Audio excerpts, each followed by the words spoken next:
अथ श्री पृथ्वी गीता नवमोऽध्यायः। पृथ्वी माता महात्म्ययोगः।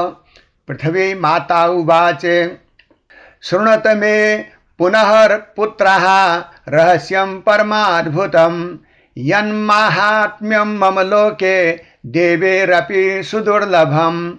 अहमेव जगद्धात्री सर्वभूतनिवास भूः ममाङ्के सर्वजीवानां जीवनं सम्प्रवर्धते। मदीयं पञ्चभूतेभ्यः शरीराणि भवन्ति हि मय्येव लीयते सर्वं कालचक्रस्य वर्तनात्। मृत्तिका मे तनुर्ज्ञेयां सलिलं मे रसो महान् वायुः प्राणस्वरूपो मे बन्हिस्तेजः सनातनम्।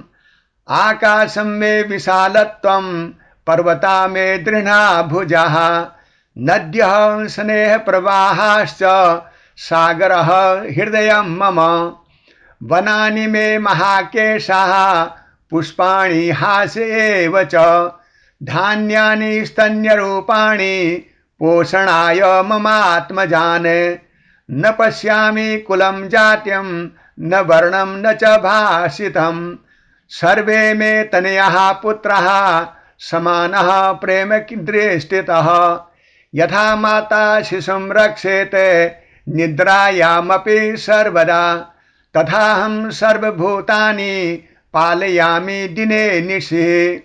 अनेकयुगपर्यन्तं बहुधा रूपधारिणि जीवानां शिक्षणार्थाय भ्रमामि ग्रहपद्धतौ।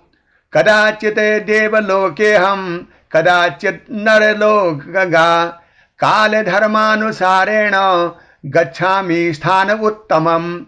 अधुना मानवलोकेऽस्मिन् शिक्षां दत्त्वा शुभां बहु उच्चतरं पदं गन्तुं समयो मे समीपगः।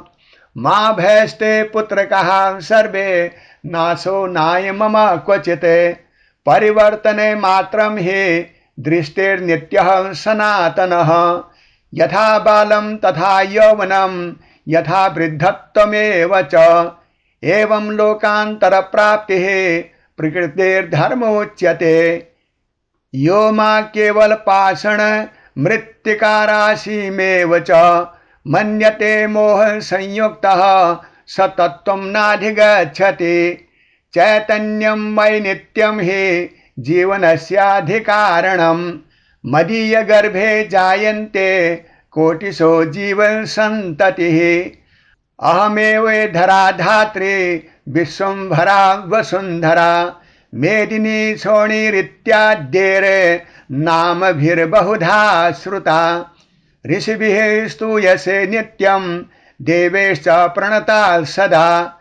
यतो मदीयमाश्रित्य तिष्ठे स जगत्त्रयम्। सूर्ये मे चक्षुरित्युक्तं चन्द्रो मे मन उच्यते। नक्षत्राणि विचाराश्च ऋतवो मे गतिः स्मृता। दिवारात्रिर्मम श्वासो मासा मे कालचक्रकम्। संवत्सरो मम स्पन्दः सृष्टिर्नित्यं निरन्तरम्।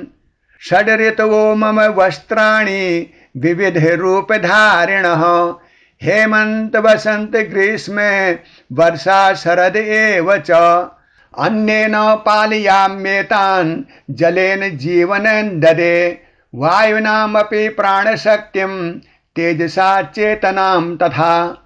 यो जलं रक्षति भक्त्या यो वृक्षान् परिपालयेत् स एव मम धर्मज्ञः स एव मम बान्धवः। यो नदी दूषयेत् मूढो यो वनानि विनाशयेत् स्वभाग्यं नाशयत्येव नूनं कर्म विपाकतः। मदीयं पूजनं पुत्राः न केवले मङ्गलकृतिः जीव सेवा प्रकृतिरक्षा पूजायाः सार उच्यते। न धूपो न च दीपो मे प्रियः केवल कर्मणा। प्रियं भवति तत्सर्वं यत् हिताय जगत्त्रये। भूखण्ड भेद कल्पना मानवेः कल्पिता मिथा न ममाङ्गेषु सीमास्ति नद्यः पर्वतरेखया पूर्वपश्चिमे दिग्भेदो नाम मात्रः प्रकीर्तितः मम दृष्टो वसुधैव कुटुम्बं परमं महत् सर्वे भाषा विशेषाश्च नानागीतस्वरा इव भिन्नरूपा भवन्ते ते भाव एको हि सर्वदा प्रेमैव मम सन्देशः सत्यं मे परमं व्रतं दया मे हृदय स्पन्दो धर्मो मे धारणात्मकः एतत् ज्ञानं समादाय योजनो जीवनं नयेते सुखी भवति लोकेऽस्मिन् परत्र च विशिष्यते मदीय माहात्म्यमिदं श्रद्धया यः पठेन्नरः तस्य चित्ते प्रसन्नत्वं शान्तिश्चैव प्रजायते मम पुत्रोऽसि सर्वात्मान् मा विस्मार्षि कदाचन अहं त्वां न परित्यज्ये जन्म जन्मनि सर्वदा स्नेहबन्धेन संयुक्ता मम सर्वे प्रजाजनः एकत्वं परमं सत्यं भेदो ज्ञानस्य लक्षणम् इति ते कथितं पुत्र मम माहात्म्यमुत्तमं यज्ञात्वा मानवो लोके मातृभावं समश्नुते इति श्री पृथ्वी गीतायां पृथ्वी माता महात्म्य योग नाम 9मो अध्यायः। ओम धरादेव्यै नमः। ओम धरादेव्यै नमः। ओम धरादेव्यै नमः।